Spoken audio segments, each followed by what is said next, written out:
बच्चों प्रश्नावली 1.4 सेट समुच्चय की, जिसका फर्स्ट का क्वेश्चन नंबर फोर्थ में फिर से बता रहा हूँ क्योंकि आप लोगों को कुछ डाउट हो रहा था। यहाँ पर देख रहे हैं आप एक्स एक प्राकृत संख्या है और 1 is less than equal to x, यानी कि एक्स का मान 1 से बड़ा है और लेस देन इक्वल टू 6 है। लेस देन इक्वल टू 6 का मतलब है 6 के बराबर है और 6 से छोटा भी है। ठीक है, तो यहाँ पर हम देखेंगे कौन से अवयव आएंगे। तो यहाँ पर अवयव आ रहे हैं आपके 1 से बड़े 2, 3, 4, 5, 6। 6 क्यों आ रहा है? क्योंकि इक्वल्स टू का साइन है। अब सेट बी की बात आती है। सेट बी एक्स एक प्राकृत संख्या है और x is greater than 6 less than 10, यानी कि एक्स जो है वो 6 से बड़ी है और 10 से छोटी है। तो ये आपका देख रहे हैं ओपन इंटरवल है, ऊपर वाला था सेमी क्लोज इंटरवल अर्ध संवृत। तो ये 6 से बड़ी और 10 से छोटी, यानी कि 7, 8, 9 और 10। ठीक है, अब हम इनका यूनियन निकाल रहे हैं। तो अगर आप इनका यूनियन देखें, पहले मैंने ए के अवयव लिख लिए तो मुझे मिले 2, 3, 4, 5, 6।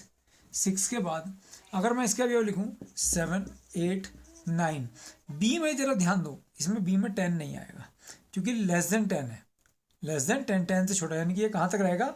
9 तक ही रहेगा। तो 7, 8, 9। तो यहीं पर डाउट हो रहा होगा शायद आपको। अब इसको लिखने का तरीका क्या होगा, क्योंकि हमें क्वेश्चन जो है वो समुच्चय निर्माण रूप में दिया है, एक्स एक प्राकृत संख्या है। तो ए यूनियन बी की वैल्यू आएगी एक्स कॉलन एक्स एक प्राकृतिक संख्या लिखने की बजाय मैंने लिख दिया एक्स बिलोंग्स टू एन। इसका मतलब भी एक्स एक प्राकृतिक संख्या है, ये और छोटा हो गया।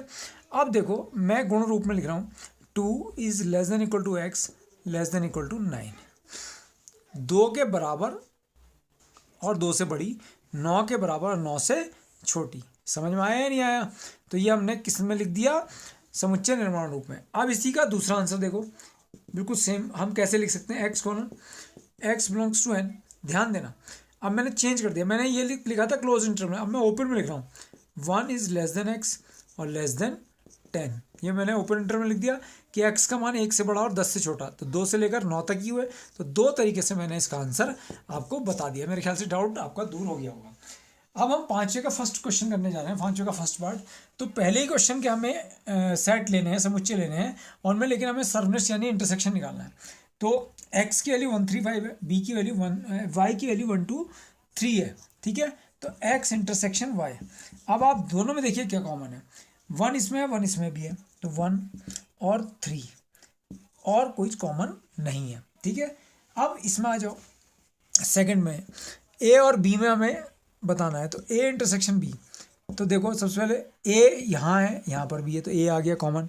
ई यहाँ पर, यहाँ नहीं है, आई नहीं है, बी ओ नहीं है, ना यू नहीं है, कुछ भी कॉमन नहीं है। केवल एक हमारे पास सेट ए में केवल एक अवयव ए मिला सेट ए में, इसका मतलब ये एकल समुच्चय हो गया। थर्ड पार्ट में आ जाओ, एक्स कॉलन एक्स एक प्राकृत संख्या और 3 का गुणज है। तो 3 का गुणज कौन कौन सी होती है? 3, 6, 9, 12, 15 एंड सो ऑन, अनंत पद है इसके अंदर। और बी में कौन कौन से हैं? बी बराबर 6 से कम प्राकृत संख्या, 6 से कम 1, 2, 3, 4, 5, 6। 6 से कम प्राकृत संख्या, 6 से कम तो 6 नहीं आएगी जब 6 से कम कह रहा है। तो ए इंटरसेक्शन बी, आप दोनों में कॉमन देख लो। 3 ऊपर वाले में है, नीचे वाले में भी है 3, बस कितना आ गया? केवल 3 आया। केवल कितना आया? 3, और भी कुछ भी कॉमन नहीं है। अब इसका आंसर हम कैसे लिखेंगे, क्योंकि प्रश्न हमें समुच्चय निर्माण रूप में दिया है, तो कैसे लिखेंगे? बराबर यहीं लगा दिया मैंने, x colon x belongs to N. इसका मतलब एक्स एक प्राकृत संख्या है, कॉमा एक्स बराबर 3, केवल एक्स का मान 3 के बराबर होगा। समझ में आई बात? फोर्थ में आ जाओ, एक्स एक प्राकृत संख्या है और 1 is less than equal to x और लेस देन इक्वल्स टू 6। तो ए के अवयव क्या आ गए? 1 से बड़े 2, 3, 4, 5, 6 क्यों आया? क्योंकि लेस देन इक्वल टू का साइन 6 लिखा है, अर्ध संवृत अंतराल है, सेमी क्लोज इंटरवल। और बी के अवयव क्या है?